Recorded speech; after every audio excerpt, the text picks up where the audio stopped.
Hey, what's going on, everybody? Welcome back to another The Sports Scoop video. Today, you saw that title. We're previewing the fantastic 4:25 p.m. window game, which is the Tampa Bay Buccaneers against the Los Angeles Rams. What a fantastic game we have here. I think really looking at this from an outside perspective, I'm not a Rams or Buccaneers fan. The just amount of storylines and amount of possible outcomes and what those outcomes mean for these teams is just so big, especially in the NFC, who really is going to be the front runner, because arguably whoever wins this game is a front runner in the NFC. This has MVP implications. Like, really, if Rams win, then Stafford is the favored. I would think Stafford is a favored MVP. If Bucs win, then it's probably Tom Brady. I think this is the biggest game of the season so far. We see a rebuilt Los Angeles Rams with a really, really good kind of base around it with the players that they currently have. That defense is still great. And then Matt Stafford to just flourish there, which I think was all expected. You obviously have Sean McVay, who's one of the best coaches, arguably the best coach in the National Football League. And then you have the Tampa Bay Buccaneers, who obviously have Tom Brady and that just not dynasty, excuse me, wrong word, thinking about the Patriots too much, but that just kind of core and arguably the best roster in the NFL. Them, depending on what you think, it's just such a whole team as one. Just because of the fact that there are so many, and I don't even know how to. It's not factors, but there's so many things that play into this. So we're gonna be going over depth chart. We're gonna be going over. I'm going to have a lot of things. You're going to be over depth chart, kind of breaking down positional, what's going to go into each team's kind of starting lineup. What's it going to look like? What are the matchups going to look like? That's a big thing we're going to be over. So we're going over the Bucs and Rams depth chart. But just to give a preview of the game before we go into that. So look, as I said, MVP race, obviously coaching. When you look at the coaching side, I would say Sean McVay will be able to outcoach them.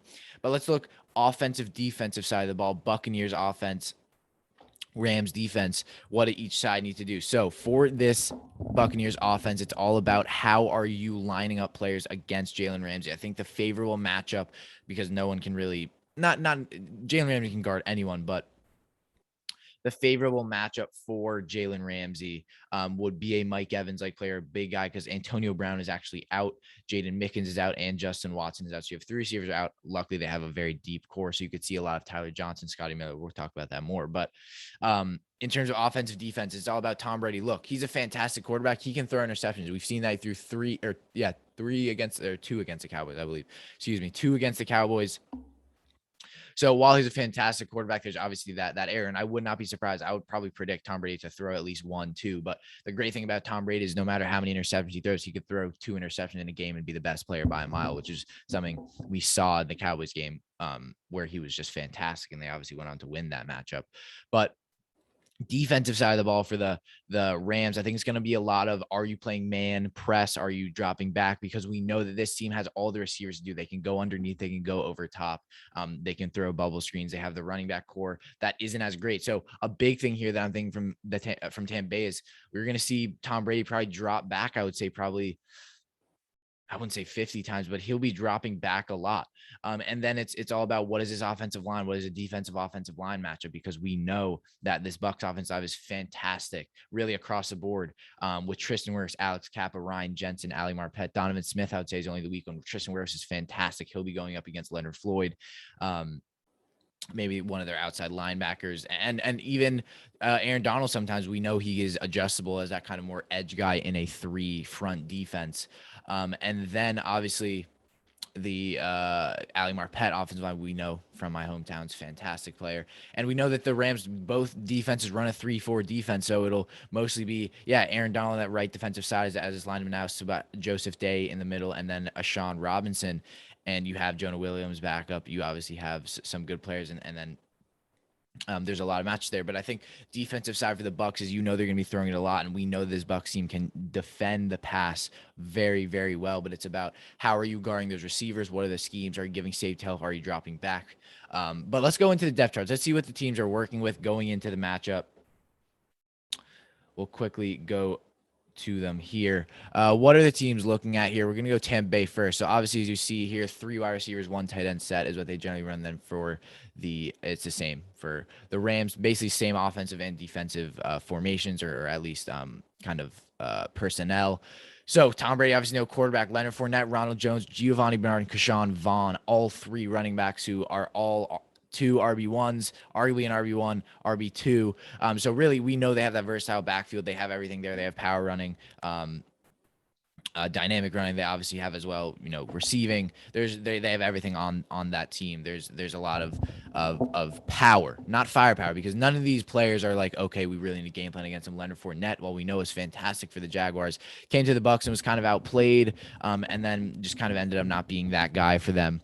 Although he is their RB1, they're not a very they're an efficient running team, but you're not going to see any of those running backs get really a lot of attention or a lot of I don't even, maybe fantasy points if you want to connect it to that, because they're more of just to be efficient, because they spread carries very much. And then looking at the receiving course, you have Mike Evans, Chris Godwin as your 1 and 2, and then Antonio Brown generally is your 3, but he is ruled out. I'm not actually sure why. I didn't know that he was ruled out. He is ruled out for this game. Then you obviously have Tyler Johnson, who I love coming out of Minnesota, and Scotty Miller. So hopefully, and Jalen Darden, the rookie from I don't know, Texas. I forgot the green eagle logo. I remember him, speedy guy. Yeah, maybe got that wrong. I'm not sure. Well, let's see. Right? We'll do some research. I never do this. Jalen Darden.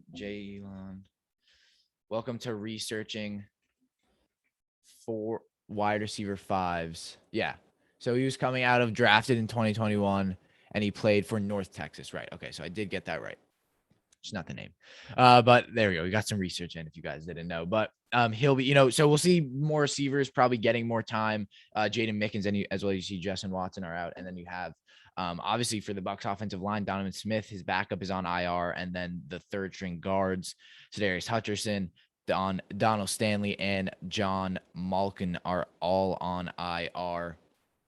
And then I think the big point of emphasis is this tight end group. Rob Gronkowski was consistently slept on. Looks arguably like the best tight end right now. He looks fantastic. Obviously, I know the tight ends aren't very good, but it's very selective at the top. He is consistently been a performer for this Tampa Bay offense. We know why. He just has a connection with Tom Brady. He's just a touchdown monster. I believe he has, I'm not sure how many he has in the season. I think he has over 3 or 3.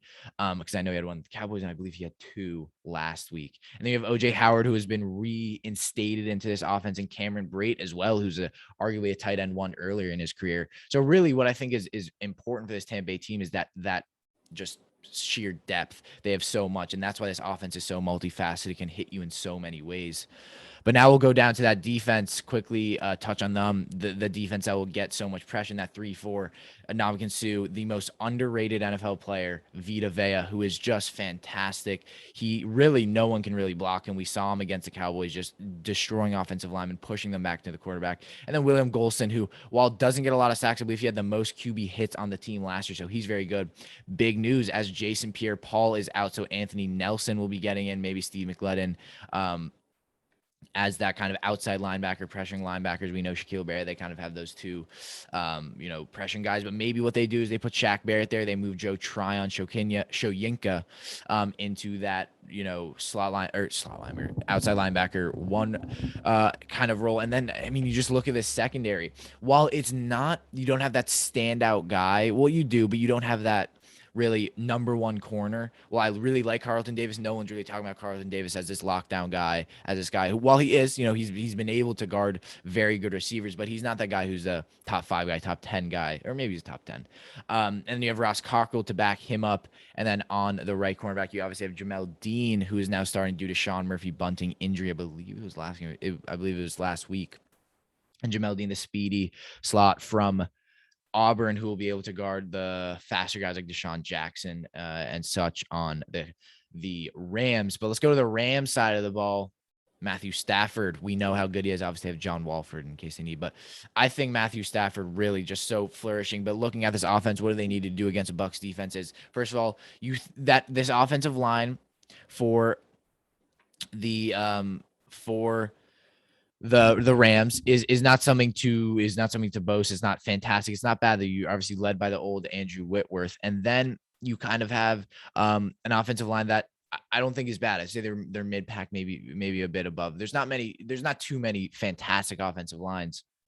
But what Matthew Stafford needs to do is it's all about navigating through that pocket. I did a film now on last week. I wouldn't be surprised if I do another one. I'll be doing one on one of these quarterbacks, whoever wins, because they'll must have played well, or we'll see. But what they need to do is it needs to be, how are you navigating through these pockets? How are you getting really, how are you navigating through when you get pressure from the edge? How are you getting through the pocket? How are you, getting out of the pocket when the pocket collapses? That was the most times I've ever said pocket. And then we're looking at the receiving core led by arguably the best receiver production wise in the NFL currently in Cooper Kupp, who has just been fantastic with Matthew Stafford at the helm. He's someone who really is a game changer now. Like, this guy seriously needs to be guarded. He is this wide receiver one. He's proven that.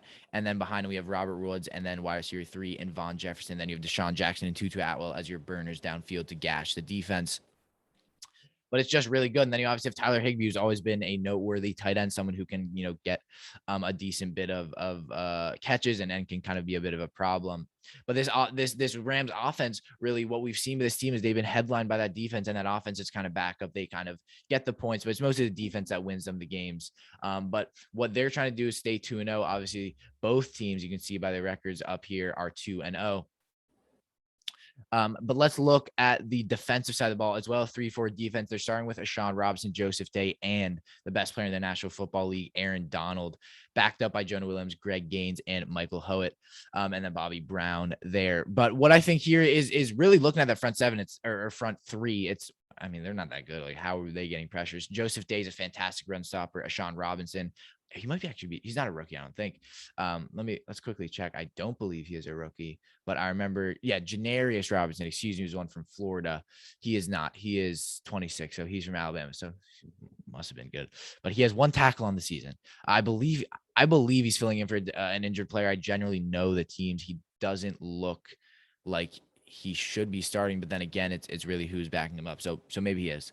But again, that offensive line, it's all about, now you're going to have to get to Brady more. It's not much about defending the run, because we know that run game, while it's good because that offensive line, you obviously have some game breakers, I guess, in Leonard Fournette and Ronald Jones and Giovanni Bernard out of the backfield catching it.